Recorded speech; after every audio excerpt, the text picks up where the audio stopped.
The music starts before the thought does. Soft, familiar, the kind you've heard at 100 weddings, but never from here. I'm standing at the back of the church, hands slightly sweaty, suit tighter than I remember. Everyone's smiling at me like this is the safest moment of my life. I start walking.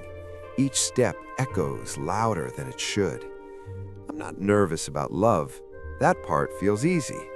What tightens my chest is quieter. I reach the altar, turn around. She appears, white dress, slow steps, that look in her eyes that says, "This is real now." And for half a second, I'm not thinking about vows. I'm thinking about numbers. Healthcare, taxes, bills that used to be mine becoming ours. I hate myself for thinking this now. This is supposed to be the moment.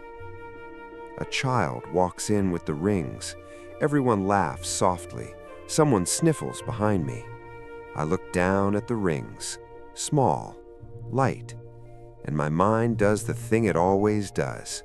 What changes after today that no one ever explains?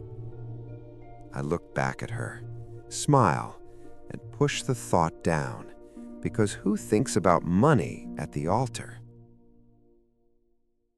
Let's talk about money. I didn't find the marriage trap in a romance novel. I found it in a tax form at my kitchen table with cold coffee and a calculator. And the part that made my stomach drop wasn't love is hard. It was the math. Because there are real situations where making it official doesn't make life easier. It makes you poorer, on paper, immediately. Not because your partner is a bad person, not because you chose wrong, because the system reads your marriage like a switch. Single, married. And the moment it flips, rules change. Quietly, automatically, like a trap door you didn't know you were standing on. I want to be careful here. This isn't anti-marriage. This isn't don't fall in love. This isn't a culture war thing. This is me playing financial detective. Because I kept hearing people say, once we're married, we'll be more stable. And I kept watching something else happen. Same two people, same jobs, same rent, same life. Less help, higher costs, more pressure. And everyone acts like it's personal. It isn't. The first clue was a benefit that disappears. I was helping a friend run numbers once, not professionally, just the text me your income and I'll sanity check it kind of help. Two adults, both working, both earning around the same low amount. Unmarried, they qualified for a decent credit. Married, the credit basically collapsed. I remember staring at the difference like, wait, so the reward for combining your life is losing support? That's not a mistake. That's a rule. And rules tell you what the system wants. Here's the simplest way to see the trap. Separated, x plus y. Together, less than x plus y. It's not romantic. It's not emotional. It's algebra with a ring on it. And it shows up in places people don't expect. Taxes, healthcare, student loans, retirement benefits, even how power works inside the home. Let's stay with taxes for a second, because this is where the trap hides in plain sight. We're taught that filing jointly is a perk, that marriage comes with tax benefits. Sometimes it does. But for a lot of dual-earner couples, especially working-class couples, the system treats marriage like an income pooling event, meaning your incomes get stacked, and stacked income can push you into phase-outs, not because you got richer, because you got married. I've seen people argue about this online like it's a political talking point, but when you're the one watching a credit drop by thousands, it doesn't feel like politics. It feels like a leak in your boat. Second clue, benefits cliffs. This one is nasty because it doesn't feel like a tax. It feels like being punished for being honest. A person qualifies for Medicaid or some subsidy or a reduced plan because their income is below a threshold. Then they marry someone who earns more. Suddenly, the household income is counted differently, and the coverage can evaporate. I remember talking to someone who was pregnant, on Medicaid, and doing everything right. Working, not reckless, just not rich.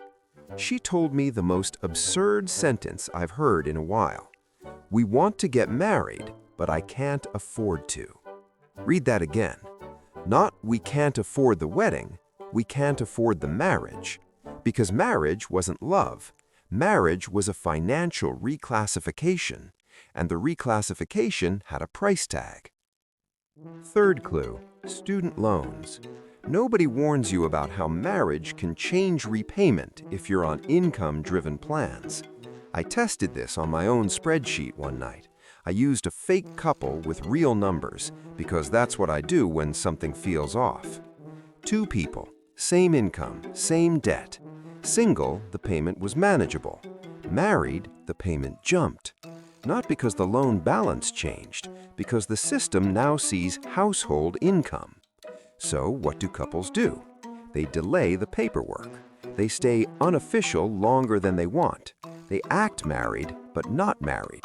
Not because they don't believe in commitment, because they believe in survival. Fourth clue, the unequal earner penalty. This one is subtle. People assume marriage helps when one person earns less. Sometimes it does, but there are setups where the lower earner loses credits or benefits or eligibility just by being attached to a higher earner.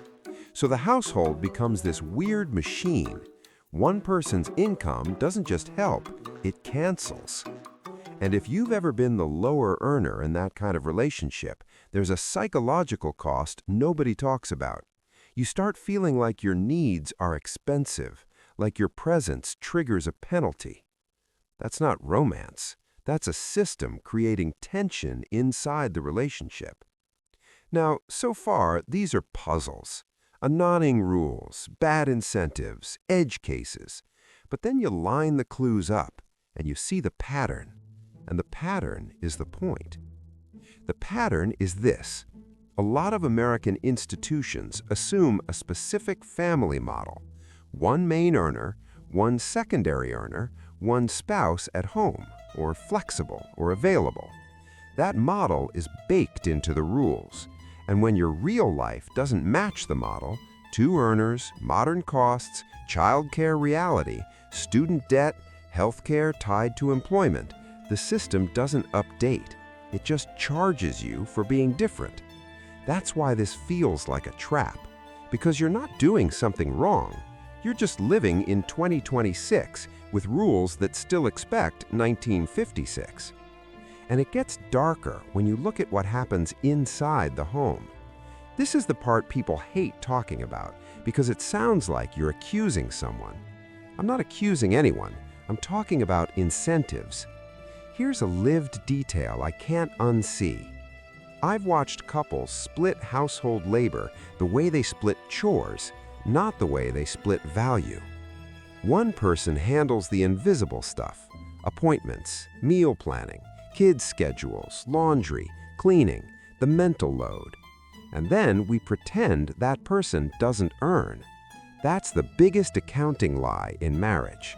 Because unpaid household labor has real market value, not as a cute thank you, as an actual replacement cost. If you hired that labor, childcare, cleaning, cooking, logistics, you'd be writing checks that make your eyes water. And yet, because it's unpaid, it creates almost no bargaining power. This is where the structure gets cruel. The person doing the work that holds the household together often becomes the person with the weakest leverage. Not because they're weak, because the system measures income and ignores production.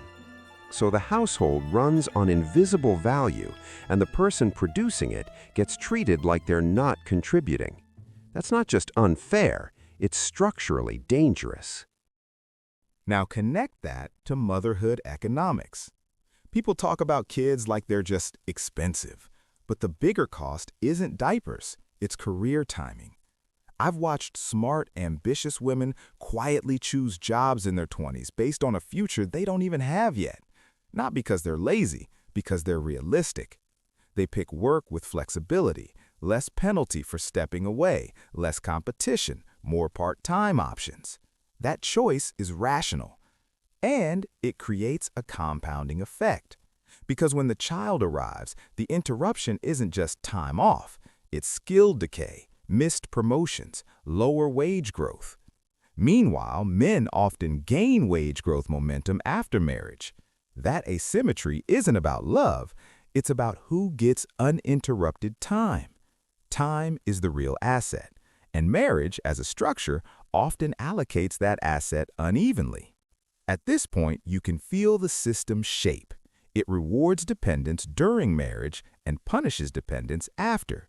That's the trap's spine. Because the pooling feels like protection. 2 incomes, shared bills, shared life. But pooling also blurs ownership. It blurs leverage. It can blur whether you could stand alone if you had to.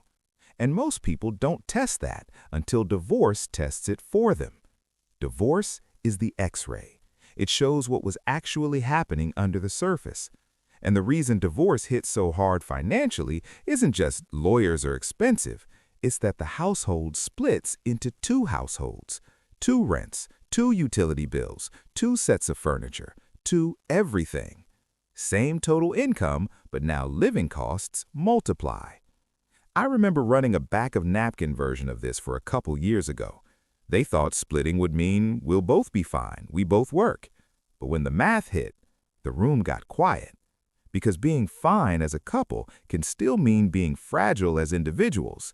And fragility always shows itself at the worst possible time.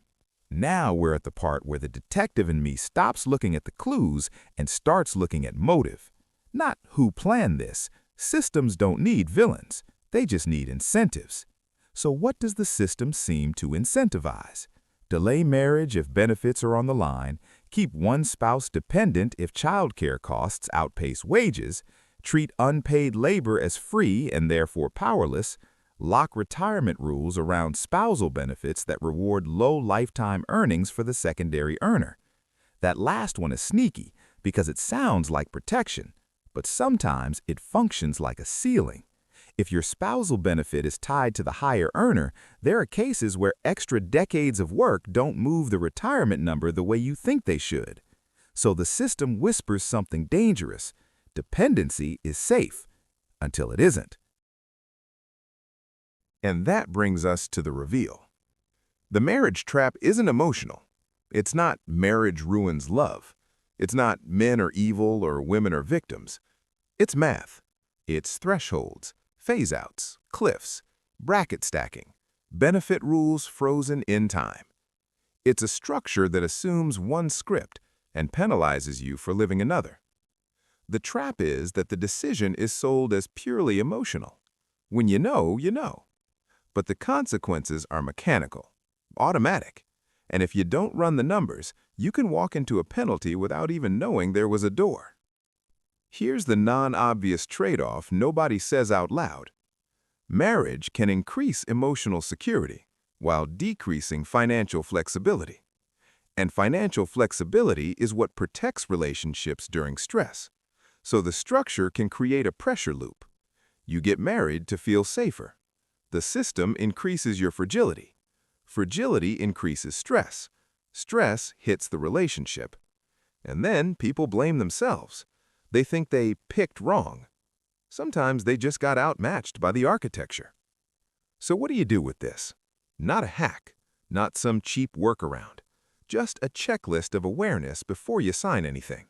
Because the power here is not fear, it's clarity.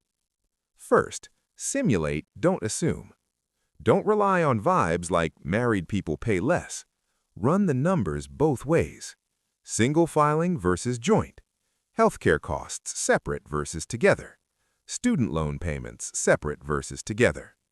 I've watched one spreadsheet change a couple's timeline by 2 years, not because they loved each other less, but because they wanted to avoid a benefits cliff. That's not romance advice. That's survival planning. Second, identify your cliffs. Not your budget, your cliffs. Where do benefits phase out? Where does eligibility drop? Where does adding income suddenly cost you more than it adds? Cliffs are where the trap lives, and cliffs don't care about your intentions. Third, talk about unpaid labor like it's real, because it is. If one person is doing 80K worth of household production but has zero leverage because it's unpaid, that's not traditional. That's a risk profile. Name it, price it, plan for it. I've seen couples get calmer just by acknowledging that invisible work has a real cost and building compensation, savings, or career protection around it. Fourth, protect the lower earner's threat point. That sounds cold. It's not. It's respectful. The relationship is healthier when both people can stand. If one person becomes financially cornered, the power balance shifts, even in loving relationships. I've noticed this in real life. The tone changes when one person can't leave, even if nobody says it out loud. So build independence on purpose, not because you expect betrayal, because you respect reality. Fifth, separate the emotional decision from the legal timing. You can be committed and still choose the smartest timing. That's not dishonesty, that's adult. A courthouse date is not the same as a relationship. One is love, one is paperwork that triggers systems. Treat them differently. And here's the question I want to leave you with, the one that rewired how I look at this. If marriage is supposed to make you stronger, why does the system keep rewarding setups that make one person weaker? Sit with that. Because if this video changed the way you see the official version of love, that's the point. Not to scare you, to make you harder to trap. So tell me honestly, does knowing this change how you'd make that decision? Or at least how you'd prepare for it?